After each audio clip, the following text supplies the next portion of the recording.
So we need somebody out there preaching against it. Talking about the good old days. Because I have dreams, man. I have beautiful dreams. I had a dream last night. But I was walking down O'Connell Street. And the Celtic Tiger was gone forever. People were broke again. Sinn Féin was in charge. And I was walking down O'Connell Street. And I saw a man begging on that street. And I recognized him as one of those overpriced Celtic Tiger coffee shop owners. And he said to me, hey man, can you spare some change? So I gave him €1. And he says, €1? That won't even buy me a cup of coffee. And I said, it didn't till you came along, motherfucker. I have beautiful dreams. I had a dream last night. I had a dream last night that the Celtic Tiger never came back. And I was walking into HMV, and glory be to God, but Ronan Keaton was working behind the till. And I walked up to him with a CD that I love to listen to, and he says, hey man, what are you doing buying that? I ain't never heard of that. And I said, that's because it's quality, motherfucker. And I handed him a Brian Kennedy CD just to rub it in. It was a beautiful dream. I had a dream last night that the Celtic Tiger never came back.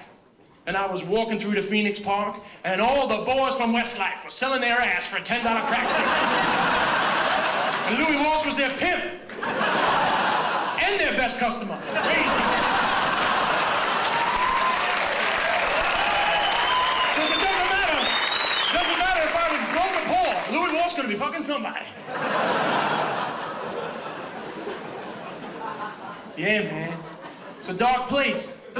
And as much as I'm having a good time, this is the reality of what I think is going down. But the church lost its power. You know, 80s, 90s, people just said, fuck, the church ain't working for me.